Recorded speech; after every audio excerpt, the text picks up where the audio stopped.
Hi folks, welcome to Follow the Leader, a podcast focused on telling character-driven stories through the use of GM-less tabletop games where we can all take the lead. You can find us on Twitter at FTLcast and at FTLcast.com. We also have a Patreon at patreon.com/LTFcast. Yeah, Jesus fucking Christ. We also have a Patreon at patreon.com/FTLcast. Oh boy! Today we're playing Dungeon Bitches by Emily Allen. For those of you who are new to this game, here's the basics. This is a game wherein disaster lesbians get fucked up in dungeons. Here's the pitch. A faux medieval gritty fantasy setting with all your standard crap heteropatriarchal assumptions. Political marriages, dowries, etc., etc. Not the best society to be a queer girl in. Luckily, if the thought of getting married off and having to pretend like you're happy with that is too much for you, there are two options. You can run away and join a nunnery, or you can run away, join a band of similar, heavily armed bitches, and make a living as mercenaries, tomb robbers, and adventurers. This is far less socially acceptable and far more dangerous, but you might get rich, fall in love, and be able to wreak terrible vengeance on the society that wronged you. I'm Sam. You can find me on Twitter at SAKalo, and my pronouns are he, him. Playing with me today we have... I am Emily Allen. Pronouns are she or they. I write RPG books. Dungeon Bitches is probably the biggest one I've written so far. And you can find me at Dying Stylishly on Twitter or Cave Girl Games at Blogspot. Hey, I'm Mixtress Khan, everyone's favorite he, him lesbian. I'm a game designer, artist, and almost a musician, but most importantly, I'm the editor for Dungeon Bitches. You can find me at kkdream.itch.io or on Twitter, and heads up for Reclaim Slur, at DreamBoatDyke. And I'm August. You can find me on Twitter at Harpydora. My pronouns are they, them. And I was just leading a recording a little while ago, so I was starting to go into the leading stuff. So don't mind me. So our lines, things that we absolutely don't want to see, are sexual assault and misandry against trans men. And our veils are explicit sexual content. As you guys can see, we have a little bit different lines and veils today because we're playing in a different kind of... We're playing in one of those games that just kind of has stuff. Here for the content warnings, there's sexism, racism, violence in general, and it may include violence against children. So if any listeners have problems with that, when we're editing it, cut it in if it does involve violence against children. Hi, note from future August here. There was not any violence against children, but I'll let you get back to the rest of the episode. And take care of yourselves, listeners. Yeah, this one's probably going to be a pretty heavy one. Yep. Because that's the nature of the game. Well, now that we've got all that settled, let's get started. Woo! And then the theme song starts playing.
So, let's start with, Emily, if you'd like to go a little bit deeper into, what makes Dungeon Bitches tick, and then, we can go into our characters, and then well, actually, no, would it be better to do the town and dungeon and then characters? I think the town and dungeon first, personally. I think it gives you some nice context. Okay. To build off. Cool. Then we'll do the town and dungeon that we'll be hailing from, and then we'll do our characters, and then we will play the diddly dang game. Okay. Hell yeah. So when you say what makes it tick, do you mean like in terms of mechanically, or in terms of like what the fiction and the themes and stuff are? In terms of the fiction and the themes, the mechanical stuff we can explain as they come up in play. Yeah. Okay, so, like, the basic pitch I would give for the game is that it's about the way that, like, adversity forms communities, and the way that being in shitty situations will push people together, and the way that people bond in that.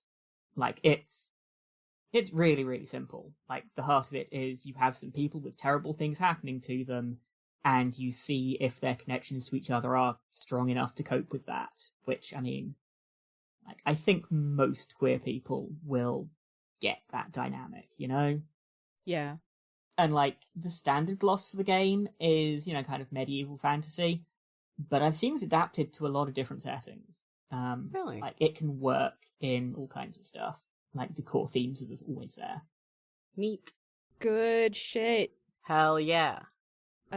So Dungeon Bitches also comes with some really cool, like, random town and dungeon generation.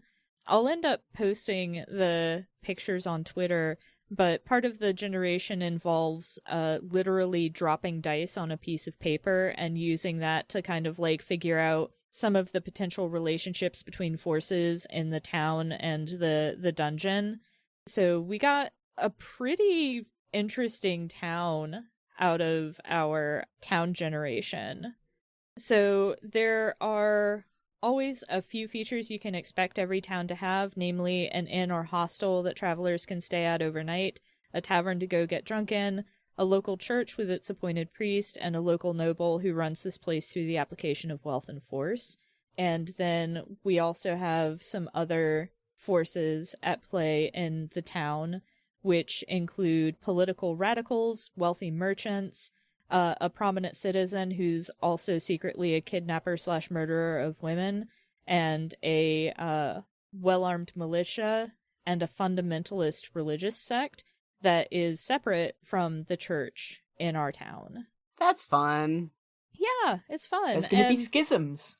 Yeah, and one of the cool things about it is, like... Oh, I'm sorry, Mr. Scan, I cut you off. Oh, no, you're fine. I was just gonna say that also they ended up like the opposite ends of the map, so it's quite the schism. Yeah. Like, one of the cool things about the dice drop is, like, the further away the dice are, the less they like each other. Oh, I didn't get that either. Yeah. I understand. So, now. like, the church ended up on one side of the map, and the religious fundamentalists ended up on the other. And, like, the wealthy mercenaries are even farther away from them than the church is, so they hate each other's guts. It's great. Unfortunately, the militia and the noble are associated with the religious sect, so that's not fun. Don't worry about it. I'm sure it won't come up. Yeah. No. And it also probably won't come up that the church they split from is kind of in tight with the guy who definitely kidnaps and murders women. I'm sure that won't come up at all. Don't worry about it. That's It's fine. fine. What could possibly go wrong?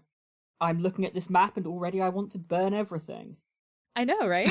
I know, right? So, because we're playing a really short game, I'm guessing we're either going to be in the dungeon or, like, in the town. Because, like, we got a one-shot here. There's not really a whole lot of time for us to do a lot. Looking at it, I think pick one, and if shit goes badly enough in one, you can always retreat to the other. True. Would be my go-to. I think it depends on what we find to be more interesting of the two. So in as far as, like, further random town generation, we also have town quirks, which are mist-shrouded and there's graffiti everywhere. We have a section for when you go looking for trouble, which is, like, kind of like a criminal element, sort of. We have a girl who was accused of a non-existent crime and 2 girls who were flogged for quote-unquote indecency. We have the category I go looking for fun, and that means that there's a really talented tattooist in town, and there is gambling on chess games, which just tickles me to death. I just love that. Just, like, high-stakes chess is fucking incredible. Pretty good. Some of the rumors in town are war looms on the horizon, which, given the giant schism and the fact that there's militia associated with the fundamentalists, that's Not too surprising. A holy civil war. And another rumor is graves are getting robbed. I wonder about that one. Seems like the religious fundamentalists might be necromancers. We really don't know. We don't know. We have no clue what could be causing this. Anyway, so some significant events in town, which I'm guessing could be past or possible future, are a coup and a general religious revival. They're just vibing. They're just vibing. Yeah. So sometimes the dice know. Sometimes everything comes together. Yeah. And there's a similar sort of generation for our dungeon.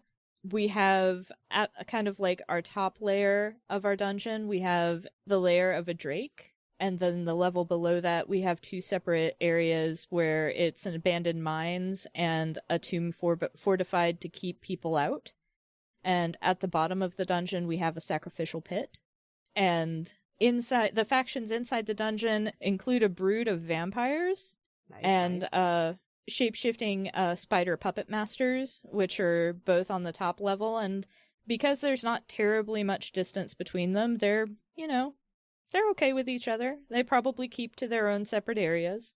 In the second level, we have a fallen forge mistress, or a fallen titan forge mistress, which, makes sense with the abandoned mines. And at the very bottom, we have a Medusa Queen, who is actually rather far from the Fallen Titan Forge Mistress, which may become relevant. The dungeon's aesthetics are stark brutalism with slabs of flat, unadorned concrete. The weirdness in the dungeon is whispering voices of the departed. The dungeon was built by a band of wealthy dungeon bitches, and the reason it was built was to house a menagerie of monsters. So basically, we decided that it's a condo for dungeon bitches and their monster girlfriends, at least in the past. May not still be that, but I don't know, maybe the vampires are former dungeon bitches. Yeah. I mean, I'm looking at this map, and I'm just kind of assuming that, like, the vampires and maybe the spiders and the Medusa were all bitches, and looking at the massive gap between them, I'm just assuming that polycule has had a horrible breakup at some point. Mm-hmm. I'm getting some serious Bitter X energy. Mm-hmm. Absolutely. Mm-hmm. So, which place seems more interesting to us for just kind of exploring and finding plot? Well, it sounds like one of them would be dealing with, there's the two, in the town, there's like the two, both bad religious factions, who aren't fans of each other, which sounds like we'd probably get embroiled into some, like, maybe like adjacent to political stuff in some fashion. And then in the dungeon, it sounds like we would be drowning in sapphic drama.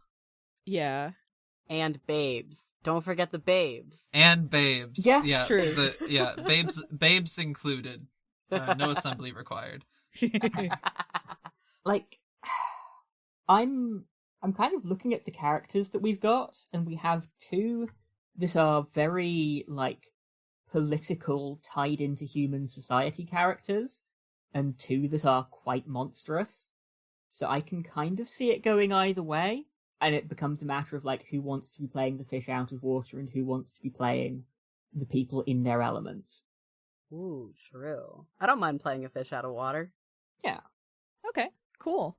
My poor bitch is gonna rip her goddamn dress going into this fucking dungeon. Yeah. She's gonna be unhappy. Okay, cool. I'm super glad I took one of the moves I did. My moves are gonna be super unhelpful in a dungeon, but that's okay. You don't know that. Things could happen. Okay. So now that we have our town and our dungeon talked about, let's talk about characters. So, I am playing the Magnificent Millicent. Her deal is the Invisible Girl, which means that she is basically somebody who is absolutely terrified that the world is going to find out her horrible secret. and has learnt to just blend into the background and not be noticed.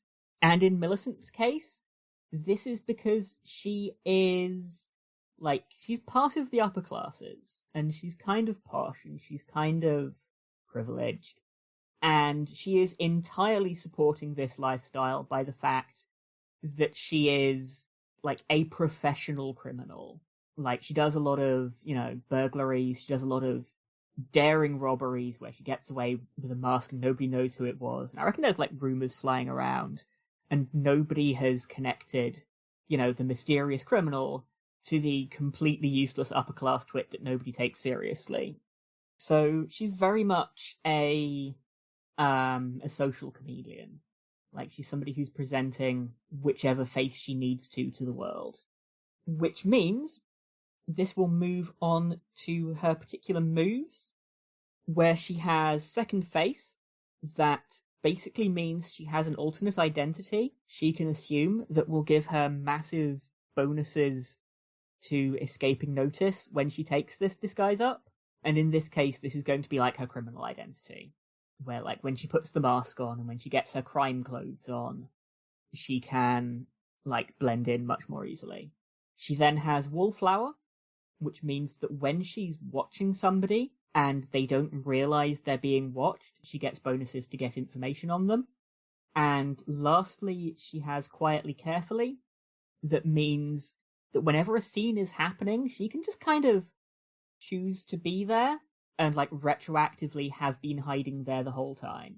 And, like, when you choose to do this, you roll to see if people notice you at that point. And then you're either suddenly people notice that you're there, or you've been there the whole time and nobody has noticed you yet.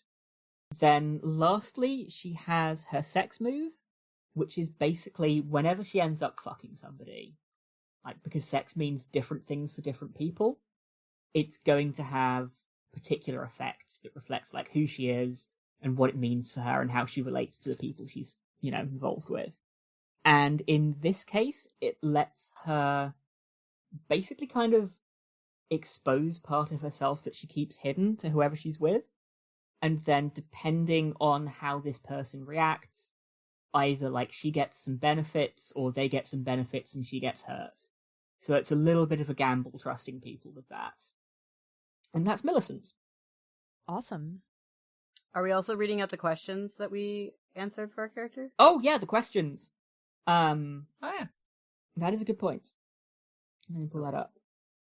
So, in terms of the questions, like, the first one is what she's running from, which is pretty simple. It's poverty.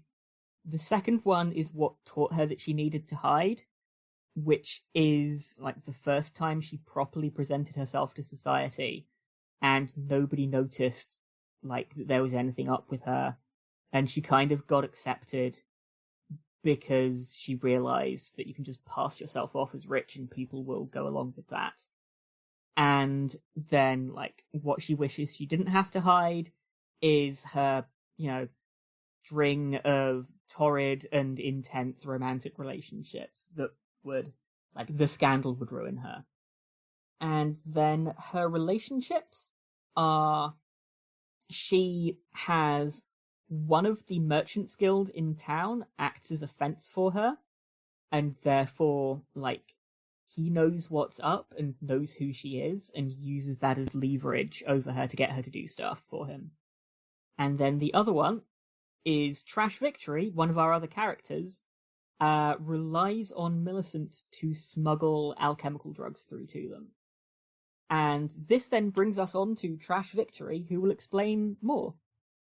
Yeah, I'm playing Trash Victory. She, they, for that one.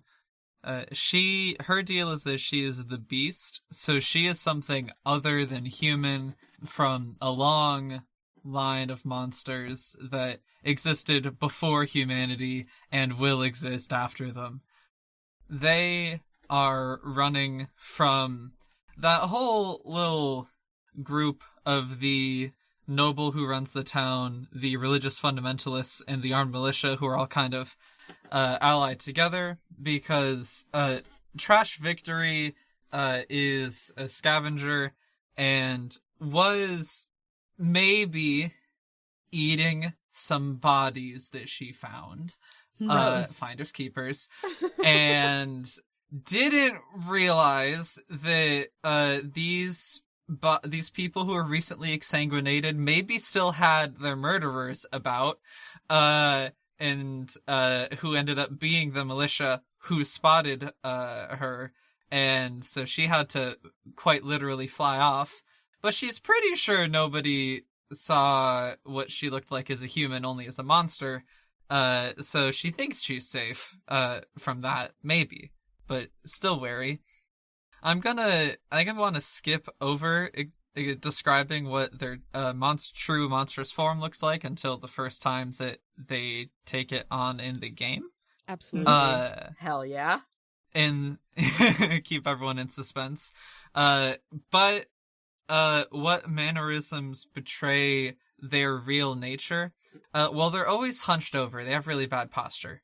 And they don't, like I said, they're a scavenger. They tend to linger around people who are sick or dying. Usually, it does often look a bit like they're loitering or like pacing around them. It's weird. But also, like everybody else does, when she gets scared, she throws up and runs away. As one does. I know we can all relate to that. We've all been there. Yeah, exactly. And then as far as my relationships, the magnificent Millicent does know what I actually am. One time when she was bringing me some of my Blue Rune and Androfal, which are in fact the fantasy HRT in our game, because we have that. Fuck yeah. I was maybe allegedly in a graveyard eating bones. Allegedly. I don't know who the grave robber is. I know it's weird that it doesn't look like they're using a shovel. It looks maybe like a claws or something. Not me. I'm not doing it. It's probably the religious fundamentalists. They're probably necromancers, like Sam said. Let's be real. So, got it. I see. So Millicent does, in fact, know that I am not human. And unfortunately, even though Trash, who, by the way, it's Vic to friends, but it's Trash to you, bozo. I'm sorry, listener, I didn't mean to call you a bozo. I got excited. Anyway, unfortunately, the leader of the militia, who I've decided is named Atwater Woolridge, because that sounds sufficiently a little bit gross, did, in fact, end up figuring out, connecting her human form to the monster that he saw that night. So, unfortunately, she has been found out and just doesn't know it yet. And I guess I probably should describe what she looks like as a human briefly. Though I do think it's fitting that we didn't describe Millicent because she is the invisible girl. But she's like 5'5". She's a trans woman, and she's got a auburn mullet and a dress that's definitely too nice for her, and definitely covered in dirt, like someone who's often in a graveyard might. And it is ripped down the sides like it's been torn up by something pretty fierce. Hell yeah. I love that. What about your moves and your my relationships? sex move. And my move. Yeah, You read I said your the relationships, luckily. But you forgot your moves. Oh, that's right. Yeah. Yeah. I forgot the mechanics. So my moves. I have Beseech the Mother of Monsters.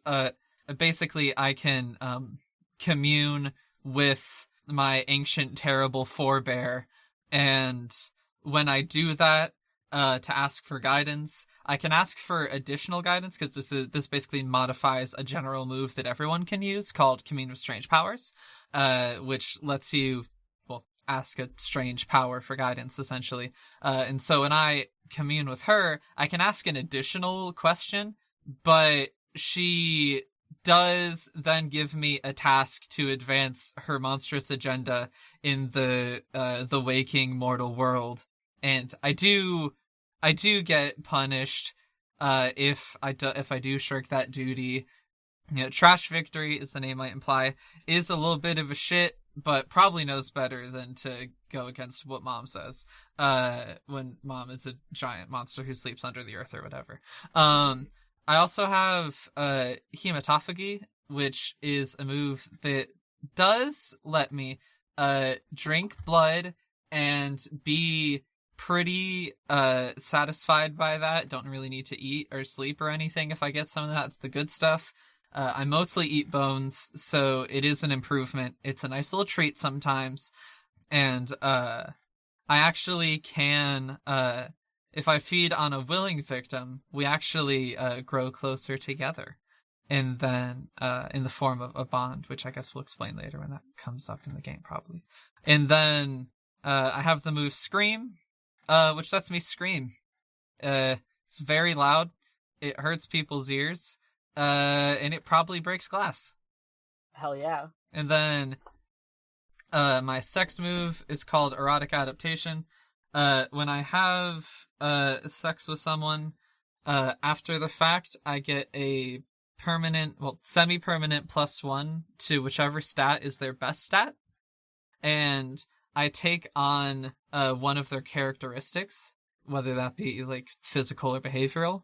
And I keep that characteristic and that +1 until the next time I sleep with someone and the move triggers again, and then I take stuff from them. Also, no matter how biologically impossible, I can be pregnant because I am a monster, and nature finds a way. It's true. It's so true. I think it's my turn now. Cool. Sure is. I am playing Fowlin, sheltered by the strength and wisdom of our illustrious Shining Lord. If I've already given her a dumb long name before, no, I didn't. Shut up. Her deal is the disgraced princess. Listeners, you may know that she is the sister of Galen, guarded by the grace and glory of our illustrious Shining Lord, so I gave her a similar name. My questions are, of course, what am I running from? Which is a destiny I do not want, forever bound to do the work of a throne I do not even get the pleasure of sitting on. What did I do to disgrace myself? I declared publicly that I would not marry to satisfy the need for an heir that my brother could not provide. And what do I miss from my old life? What don't I miss from my old life? I miss my clothes and my maids and not living in filth and despair all the time, but I miss practically everything. But not being bound to the hellish responsibility of the throne makes the suffering all worth it. Aww. Love it. My moves are diplomacy, which basically, I'm really good at diplomacy. I've been taught to handle negotiations and stuff, and so I get to do a bunch of stuff that lets me do that. My other move is wealth is power. I have basically my moves are I'm rich and I'm good at talking. So that's gonna go great in a dungeon. My sex move is be mine. And that basically means that sex is all about power, and I'm in control. I assert my dominance, and I can give her a command when I'm done, and if she follows through, she gains an experience, and if she ignores it, she takes a hurt.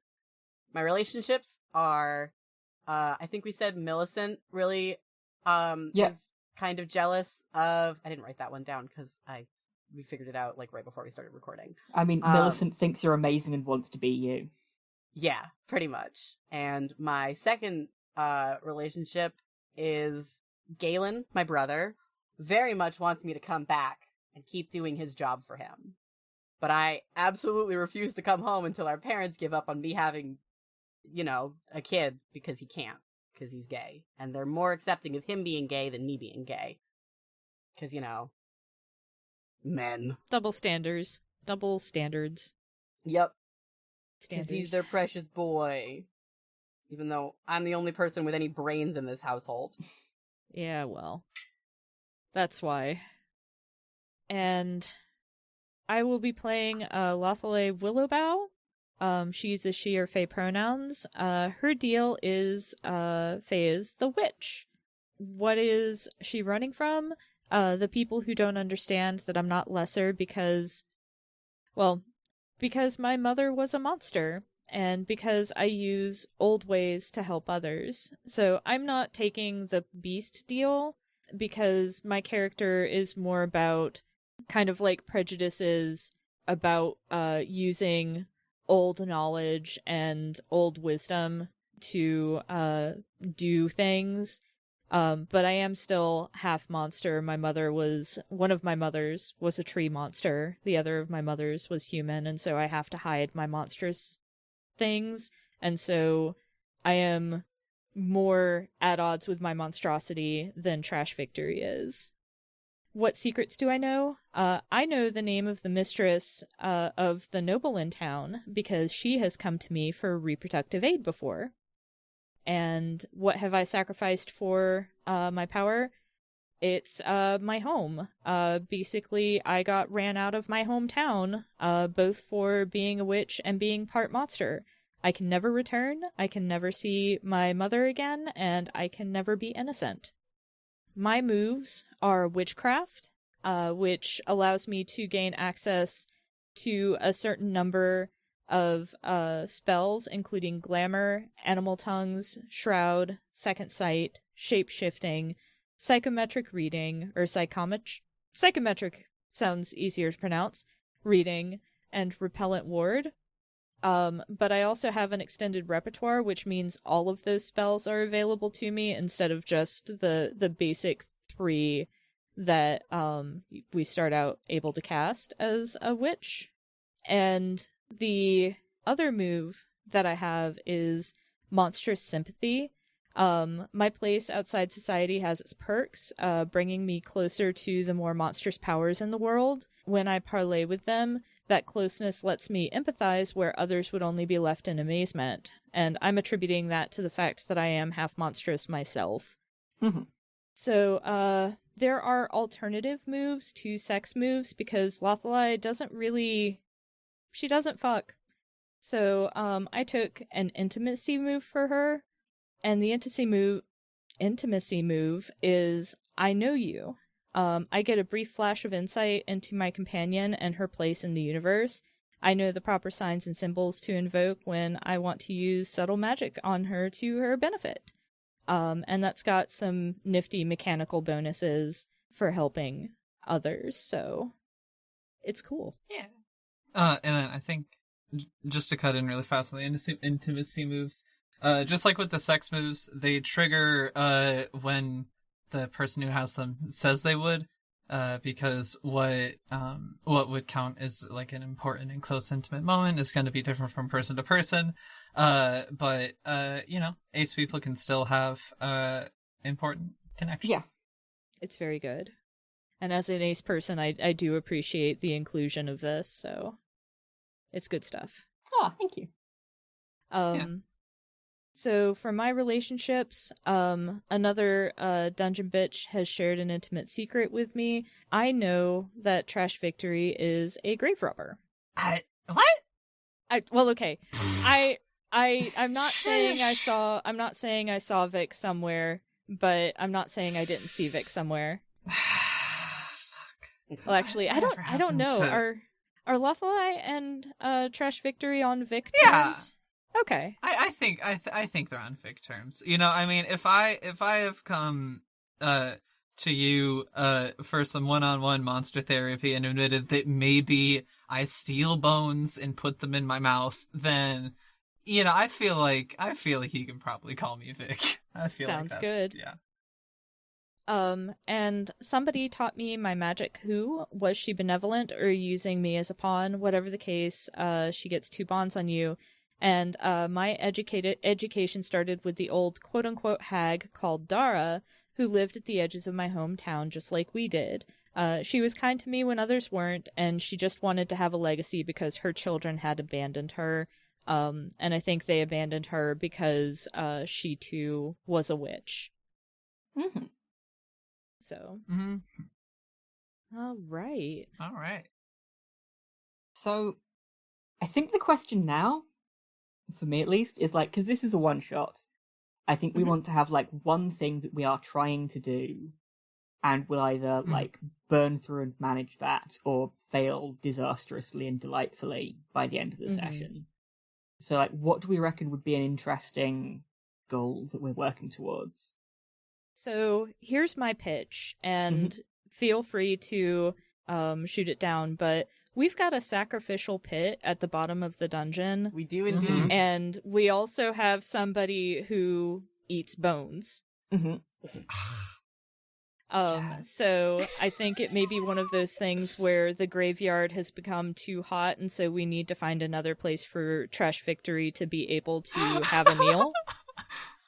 I do want to say Fallon would be starkly against this. Fallon is... I do feel like Fallon is not aware that she is traveling with two non-humans. I mean, you say that, isn't one of us literally visibly part tree? Yes. Okay, so maybe she's figured that part out, but... Yes.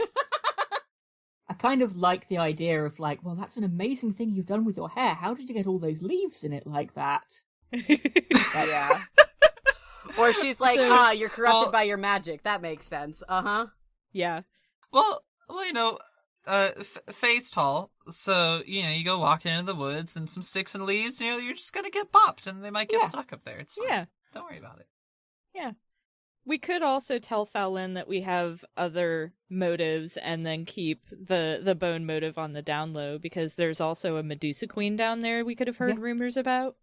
Yeah, we could say that we, like, want to go chat with her and, like, our high society bitches could parlay with her, and maybe we could try to, like, see if her monstrous goals and our desire to not have this religious schism end in the worst way possible up topside maybe could come together.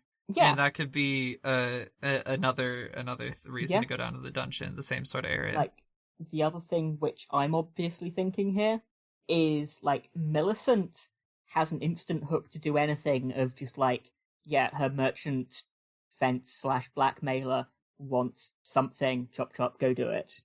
Or just, like, she's in it for the cash.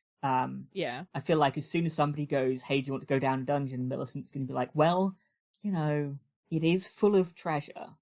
Yeah. I feel like Fallon may have, like, kind of latched on to Millicent as, like, somebody, thank God, somebody else from my part of society who is also out here. Like, thank God I'm not alone. And so she's just sticking with Millicent because she's like, I don't trust anybody else. Nobody else gets me. Aw. I like the idea that all of these characters kind of know each other already. Because, like, I don't know, like, we all have linking between each other. And so I like the idea that as soon as one of us needs to go down there, like, the word spreads to everybody else, and goes, wait, no, that makes perfect sense. We should all... Yeah, I like the idea that maybe we don't all know each other, but we all know at least one of the other people, so that, like... Yeah. Yeah, so it's like we're, like, a couple of you are, like, friends of friends, but, like, I know at least one of you well enough that, like, we do all end up... It's like those groups of people that end up hanging out, not because they know each other, but because someone knows someone else, and, like, you end up at a party, and it's like, I don't know you, but, like, you seem cool because this person trusts you. Yeah. Mm-hmm. Yeah. So I guess my question here is, like, do we want to start out by planning? Or do we want to go in medias res, like, at the entrance to the place? So, I really like the in medias res that, like, Forged in the Dark games have. It's so fun to just jump in, and then we can ad hoc plan later as we need. Yeah. We can pretend we had plans. Works for me. Everything that happened definitely happened on purpose. Yeah. That's right. Yeah. Yeah. I'm sure everyone on the journey will feel really comfortable with the fact that Trash brought literally no provision of any kind. Oh, God. I mean, if you've got a backpack, maybe it's in there. I don't know. Yeah. There is a backpack, and it's empty right now, for sure. Yeah. Also, ever since you started talking about how your character eats bones, I've just been thinking about that one Tumblr post that's like, people really don't like to hear that a deer's favorite meal is human finger bones. Oh, God. Jesus Christ. Yeah. Well, that deer just love to chew on human finger bones. Nom nom. Yeah, I will say, it is the animal that my beast form is based on genuinely over 80% of the calories they get are from eating bones and the marrow inside of them. Are you some sort of vulture? I'm a bearded vulture. It's based on a bearded vulture. Hell yeah. I mean, I recognize the Shh, barfing don't thing tell as being a anybody. vulture thing. Yeah, and hunched over and whatever I mean, else, you know. say that, but there's so many animals that have fun vomit habits. Like, I can't remember which one it is. True, but specifically the when you run away and then like when you get Yeah. scared you barf, that's a vulture thing. Yeah. Or a sea Look, cucumber. you just don't want to get weighed down, you know? Exactly. Like, It makes it easier to fly. my tummy's so heavy because I eat so many bones. Wow. We can start at the dungeon though. That sounds great. I don't know Yeah, how on the that gameplay note- of this game works, like how the starting the gameplay works. I'm gonna be real. So, I mean, Emily, if you wanna, I guess you wrote Like, it. the game suggests that you kind of hash out a reason why you will need to go down a dungeon and then start at the entrance. So, like, I reckon, like, Millicent will have shown up, and she's kind of dressed... You know that thing that posh people do? Where they have their outdoors hunting clothes that are still very posh? Where it's like, expensive tweed, and, very expensive, very shiny boots. She's got all of that going on. She has a little domino mask.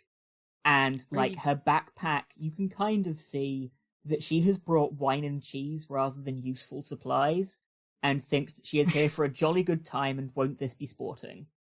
Are you Oh. wearing jodhpurs? Absolutely, I am wearing jodhpurs. Fantastic. Incredible. I mean, I definitely show up in sort of like riding habit type thing. So it's like a sporty outfit, but it's still very feminine. It's still very Mhm. it's definitely a dress. Like, Yeah. Fallon is like wearing a dress with a little like coat and has like a shoulder bag rather than a backpack. And of course, Millicent brought, food and like wine and cheese, for our adventure. So I've got like my embroidery with me and like, something that I might, if I might need to like kill some time or whatever while you guys are off, sniffing around corners. Yeah. I guess, okay, I did lie when I said Trash Victory brought nothing. So they are wearing literally the only dress that anyone who knows them has ever seen them wear. It is dirtier than last time, in case you were wondering. But she does have a very rusty lantern and a little bit of oil that was rendered out of the fat of an animal that she will not disclose. Cool. Was it Fallon is people? like giving her the stink eye, like, am I in danger? Like, I thought you said your friends were gonna be here. Darling, this is Trash. Trash is lovely. They won't hurt you. Just, Lovely to meet you. if anything Trash. scary happens, sweetie, stand behind Trash, not in front. Very important, very important. That is a lovely outfit you've got there. Where did you get it? Who made it? Where did you get that? Anyway, yes, stand behind Trash. Because Trash is... she'll be Fallon, like, sort of impressive in a crisis. she like holds her hand out a little limply, like as if she's like offering it to you to kiss or whatever, and she's like, charmed. She looks a little uncomfortable still. And Trash does, she gives a grin, and I think this might end up being the first roll of the game. And I am gonna roll flirt because of Hell course yeah, you're gonna. yes. Oh, yeah. But I'll roll before I'll describe what's happening first. Yeah, so Trash with her grubby fucking hands will take Fallon's hand and give it a kiss, and then like look up through the fringe of her ratty ass mullet and go, "Nice to meet you." In a probably bad attempt at sounding sexy, and that's I will now describe what moves are like, I guess, because I'm doing one. So this is a Powered by the Apocalypse game. So moves get triggered by what happens in roleplay. If you've seen Powered by Apocalypse stuff, familiar with that? We've got 4 stats: hard, soft, subtle, and queer. Hard, for the record, is not explicitly like a physical thing or whatever. Like, it is your propensity to do and cope with violence, which has less to do with your muscles and more to do It's how much of a bastard you are. how much shit you've seen and how much of a bastard you are. And how much of a bastard I am is a lot. I'm not that good at queer. So I'm rolling, one of our core moves is flirt.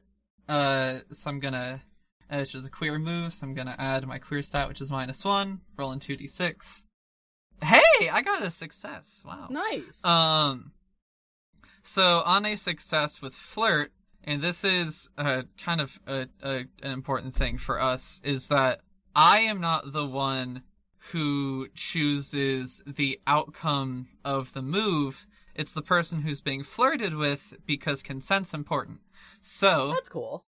Fallon, you get to choose one or both of the options, which are you offer me something that you think I want, or we each get a bond on each other, which I will also quick explain. Bonds. Well, since I just met you, I have no idea what you might want. What I would want. Yeah. So I guess we get a bond on It's a great each time other. for a bond. Yeah. I'm gonna put which bonds on the document underneath everything else that I've got. Yeah, sorry, That's- I forgot the bonds place, so you have to add it. It's valid. He's I already That's have smarter one than on what I'm Millicent. doing. I just Yeah. got them in a notepad document. I'll copy them over later. In just a sec. But yeah. So bonds. If anyone's played Monster oh my Hearts, God, for I'm stupid. example. Monster Hearts. They're similar to, they're called threads in that game, I think. Or Strings. strings, except here, whereas in that game, they tend to be used to, try to get people to do what you want. Here, it is pretty explicitly a measure of how close you are together, and it's usually going to be used to help each other's rolls not fail when the going gets rough. Or as leverage. Awesome. So when you get a bond with someone, do you just get like +1 to helping with that, or what? So they are So yes. they are a pool of points Right. that you can spend to do stuff. So Awesome. you can use them to like give them +1 or -1 to a roll, or to give +1 or -1 to rolls involving them, or you can spend them to like offer somebody XP to do a thing, and then there's some moves that care about them as well. So these are tally marks, not plus Yep. minus whatever. Awesome. Yeah. And Good you to can know. spend more than one bond at a time. So if you've got like 5 bonds on someone and they rolled catastrophically badly, you could blow all of them to make that one roll a success. Yeah, Nice. Cool. which like I found a lot of the time people slowly build up bonds, and then there's like that one critical move which you need to work, and just everybody spends all of them. And the power of friendship saves the day. It's great. Nice. Yeah, it's definitely a thing where we've had that in longer games. Oh, so it's an on or from. I'm like looking at the way that you guys are noting your bonds. Yeah. So we each get a bond on each other. So you've got a bond from me and a bond on me.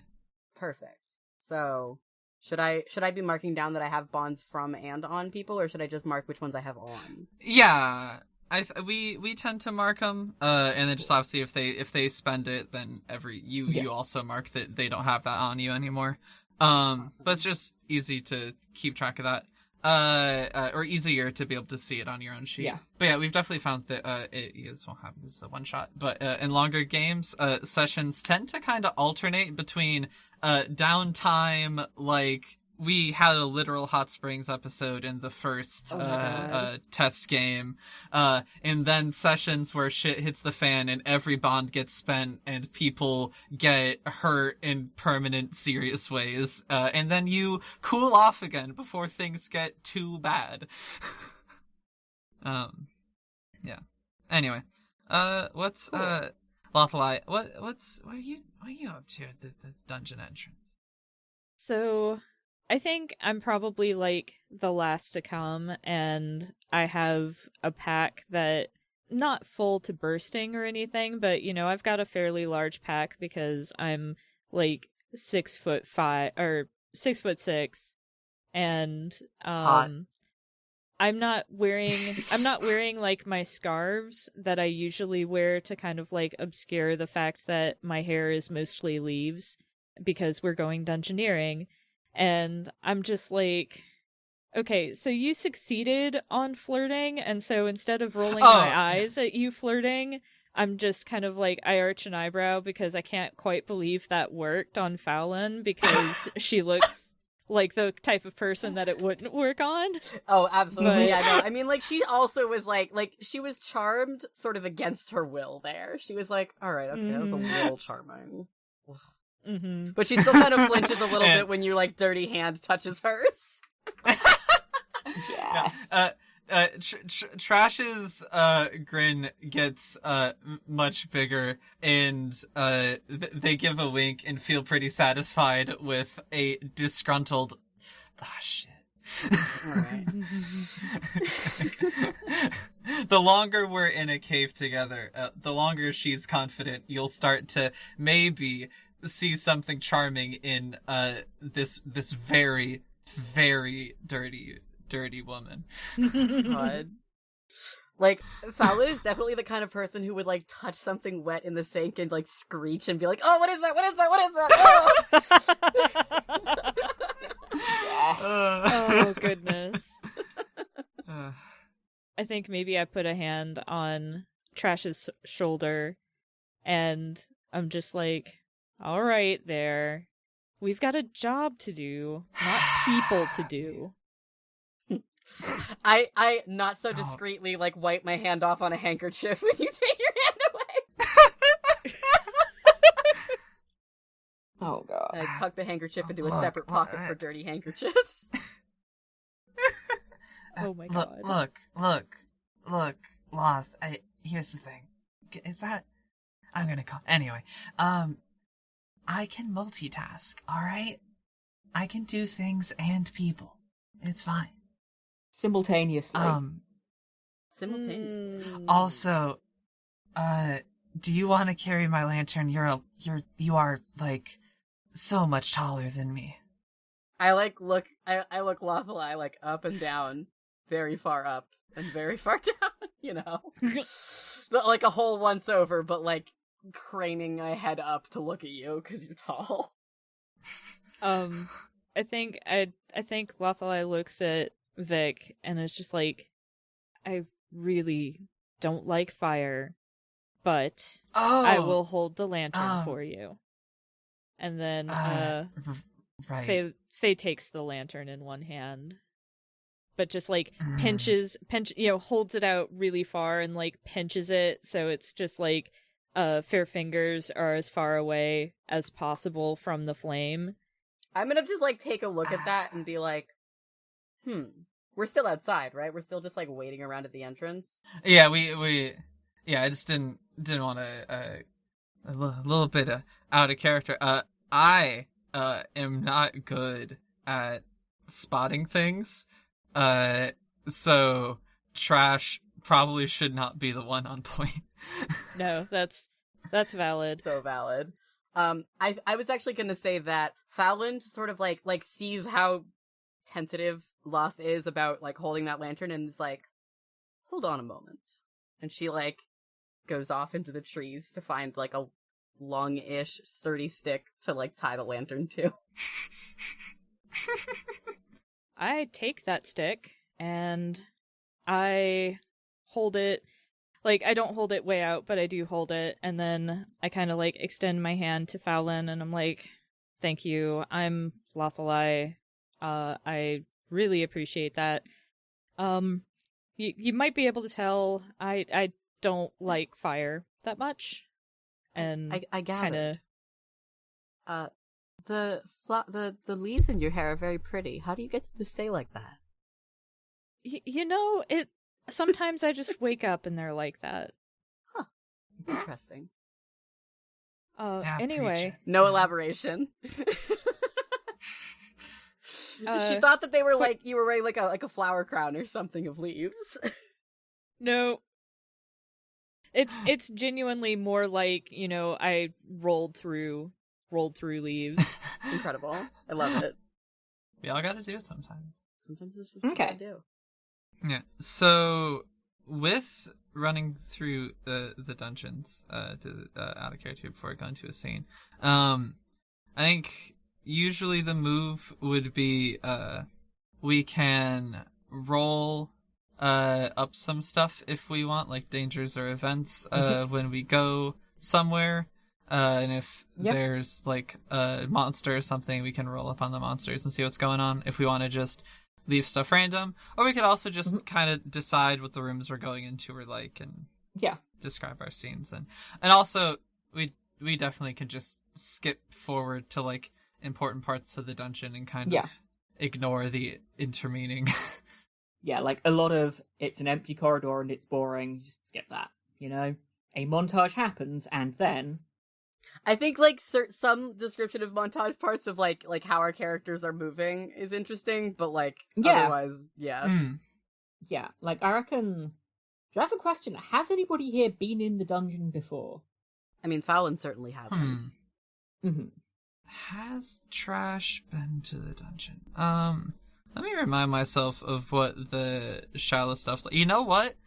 Trash has visited the group of shape-shifting spider puppet masters to hang out with them and have a party once. Incredible. Yeah, I was gonna say that Lothalia has probably had dealings with the spider puppet masters because they probably can provide like silk that Faye can use in fair spells as just like a reagent. But that's like on the surface level, so nothing deep in. But that might also be where we hear the rumors about what's in the bottom of the dungeon too. Yeah. Like, so if we, you can go, Emily.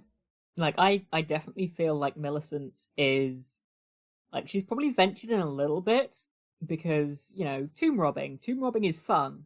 Tomb robbing is sporting. But probably not gone very far.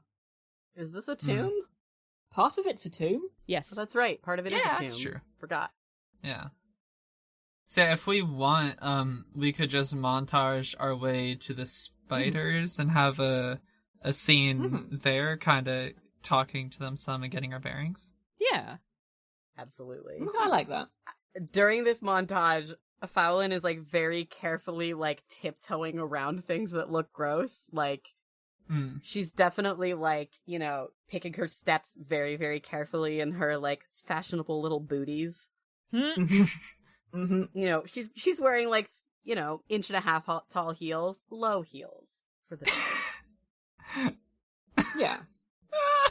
for sporting reasons. She's wearing low heels. 1.5. Yeah. Oh my god. That's pretty low when it comes to heels. Like I don't wear. I'm supposed to wear sneakers. I haven't worn heels in like 2 years. So I guess you know what? I'm showing my foolishness here. It just sounds like a lot. Trash definitely thinks it's a lot. I don't even know if Trash has shoes. Probably not. Actually, definitely not. They'd totally barefoot. Yeah, they would get. She wore shoes once and then quickly found out that she shouldn't. But so a question. Because obviously this does eventually start to turn to like brutalist architecture. Do we think it's like kind of a bit of a cave in some parts, or do we think like the whole thing's kind of structured? Slabs of the whole concrete. thing's structured. Just slabs of concrete. Yeah, like I think it's built rather than a cave. Yeah. I think I think it's like mine shafty. It's fucking Minecrafty. Absolutely. I like the idea also that it's like there are some parts that are in worse repair than others, so like you have to step around like chunks of the ceiling that have fallen in.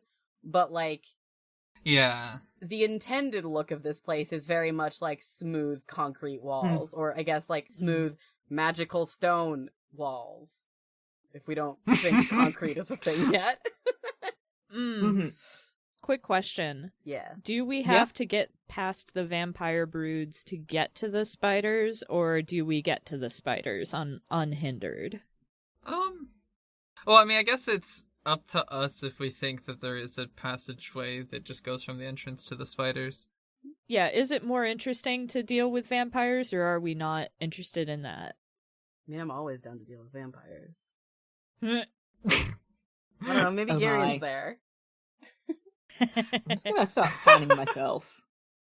If we have to go through the vampires, I do think that, that would presumably mean that Lothalai and Trash have at least encountered them before. And I think if that's the case, Trash is kind of beefing with them for no real reason other than, she thinks it's decadent that they just drink blood instead of having it as a treat sometimes. Like, save some for the rest of us, you know? Like, you're leaving so many fucking bones behind, and that's really a fucking waste, and that's kind of rude. Oh, what if the vampires, because, the vampires probably don't care about Lothalai because you can't really drink sap as a vampire. So what if the vampires typically don't pay much attention to us, but now that we have two fresh humans with us... Oh, and they look like they're from fine society and stuff. Oh, no. They're a little soft and fat, yeah. I think Millicent has been down here before and has just gone, those are some vampires, and I am going to go via the alternate route. And I'm never gonna go gone near that, and now we're... the other way. Now we're walking straight towards them. And I think there's going to be a moment of Millicent kind of looking between the two people who are definitely monsters and just being like, you people go on ahead. I will catch right up with you, but I need to powder my nose in this little alcove here, and I'll be right with you. Keep on going. I'll catch up. Just don't worry about me. And Fallon fucking freezes and goes, "What? Are you leaving me alone with that? Are you?" I like Scooch looking. Are you sure this is safe? Are you? Trash is lovely, and if anything bad happens, stand behind them. I don't know about this. Also, no, you're fine. You're fine. Also, sweetheart, Foul, that's your name now. Look, here's the thing. If you hear me, okay? If you hear me yell, "Freebird," I need you. Yes, I need you. Are you listening? I need you to cover your ears, okay? Right. I'm looking at you like you're fucking crazy. Like, what? like your life depends on it, okay? Just do it. Just do what they say. All right. Okay, great. Millicent? Okay. Yeah. Anyway. Millicent, are you sure?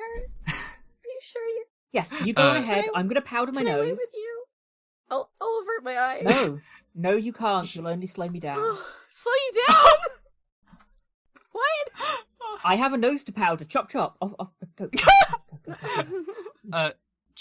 Trash puts out an elbow, is the to motion for Fowlin to take it. Oh, she, very reluctantly, puts just her fingertips on it. But the moment she hears something scary, she's gonna be, clinging to you for dear life. Yeah. Yeah, that's how it goes. It is at this point, I would like to have Millicent, I can roll to escape notice, and just kind of fade into the background. She's following the party, she's there in the shadows, but she is hidden at this point. And she'll emerge at some point when dramatically interesting. Awesome. The only two moves that I have are, I have money, and speak to me. So, this is going great. It's going very well. Everyone else here can do, magic and shit. My magic is, here, have $1. Well, to be fair, you never know with vampires. Maybe that'll work. We should come up with a douchey vampire name for the first vampire that we meet. Oh, God. Garion. Well, here's the thing. We might end up having to punch Garion. Are you okay with that? I mean, Garion deserves to be punched, first of all. Always deserves it. Second of all, though, like, we can have Garion be there in the background and come up with a douchier vampire. Garion can be one of the other vampires. Sorry. For listeners who haven't listened before, and for our guests, Garion is a character that I've played multiple times before in other episodes, and he is a vampire. I see.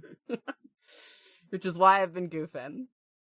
I mean, I feel like you will, if you continue down this road, you'll probably, like, find, like, one massive vaulted chamber where the vampires hang out.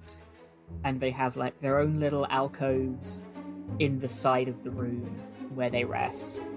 And then a big central area where they kind of hold court, and they're kind of doing, like, in my head, like a mockery of noble courts. Absolutely. Despite the fact they're all nobles, they all have titles.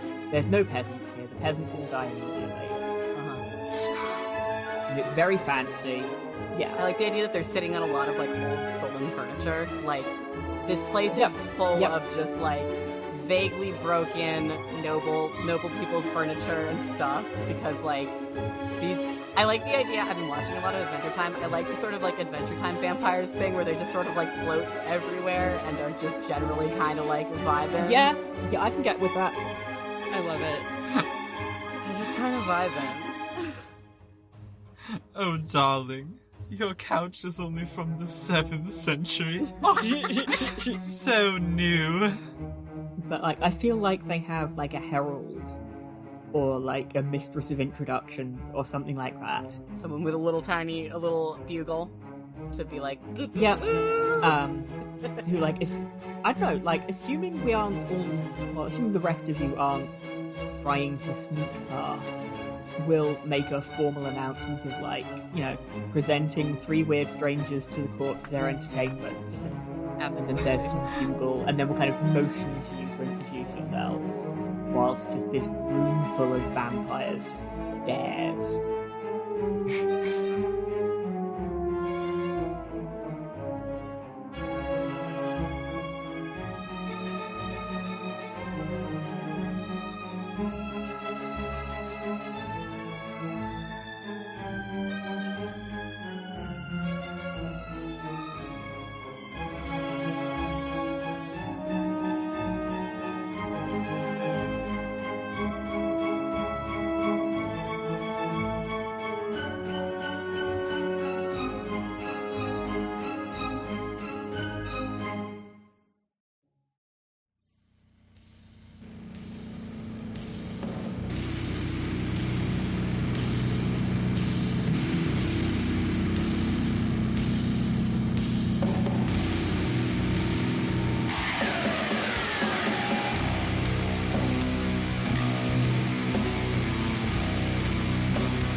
Hi, it's August, and I just wanted to thank you for listening. If you've enjoyed us, please consider leaving a rating on your podcast platform of choice, telling your friends about us, or tweeting about us using the FTLcast hashtag. We are also part of a nonprofit podcasting guild called Standing Stones Productions.